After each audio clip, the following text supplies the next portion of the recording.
बिस्मिल्लाहिर्रहमानिर्रहीम। अस्सलाम वालेकुम डियर स्टूडेंट्स, हमारा आज का उन्वान है गजल और नज़म में फर्क। ये क्वेश्चन आमतौर पर सब्जेक्टिव पोर्शन में इस तरह से पूछा जाता है कि गजल और नज़म में क्या फर्क है। तो जैसा कि आप सामने देख रहे हैं कि सबसे पहले तो नज़म के लुग़वी मानी है तंजीम व तरतीब, जबकि गजल के लग़वी मानी है औरतों से बातें करना या औरतों के बारे में बातें करना। नज़्म का उन्वान जरूरी है।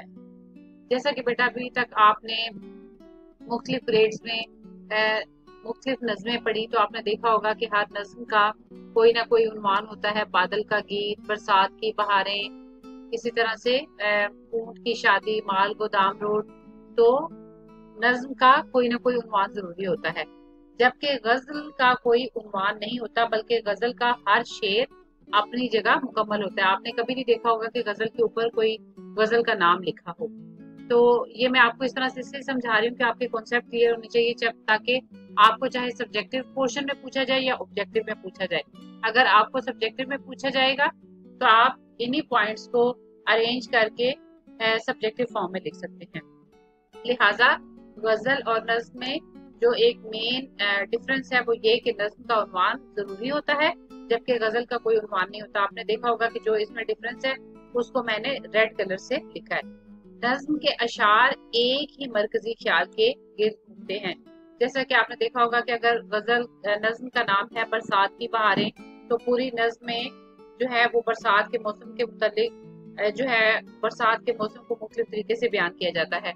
इसी तरह से बादल का गीत आपने एक नज़्म पढ़ी होगी, उसमें बादल जो है वो अपने बारे में बताता है। इस तरह से मुख्तलिफ नज़में, जैसा कि जमात दहम में माल गोदाम रोड, ऊंट की शादी, मैदान करबला में गर्मी की शिद्दत, फातिमा बिन्त अब्दुल्ला। तो आपने मुख्तलिफ नज़में जो पढ़ी, आपने देखा होगा कि जो गजल का जो नज़्म का उन्वान है, सारी नज़्म के जो मुकम्मल नज़्म के जो मुख्तलिफ अशार हैं वो उसी मरकजी ख्याल यानी जो उन्वान है उसी उन्वान के गिर्द घूमते हैं। मरकजी ख्याल यानी जो उसका सेंट्रल आइडिया थी, जिसको आप इंग्लिश में कहते हैं।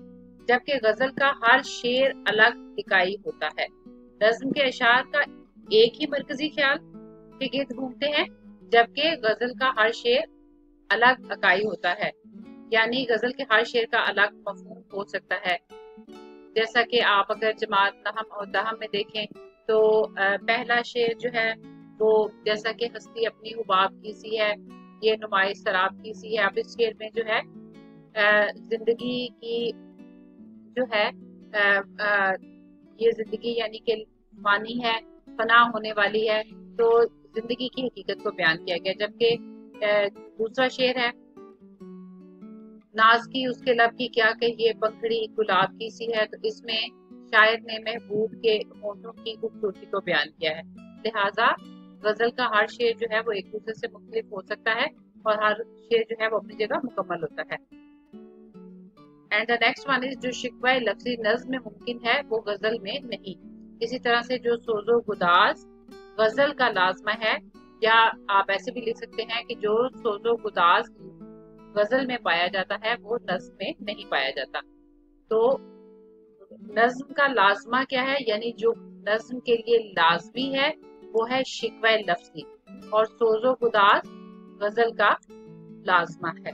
तो अब इसको अगर आपसे पूछा जाए कि नज़्म की तारीफ लिखें, तो नज़्म के लुग़वी मानी है तंजीम व तरतीब। नज़्म का एक खास उन्वान होता है और नज़्म के तमाम अशार उसी मरकजी ख्याल के गिर्द घूमते हैं, और जो शिकवा लफ्जी नज़्म में मुमकिन है वो गजल में नहीं। इसी तरह से अगर आप से गजल की डेफिनेशन पूछी जाए तो आप लिखेंगे कि गजल के लफ्जी मानी है औरतों से बातें करना या औरतों के बारे में बातें करना, और गजल का कोई उन्वान नहीं होता। गजल का हर शेर जो अपनी जगह मुकम्मल और एक अलग इकाई होता है, और सोजो गुदाज गजल का लाजमा है।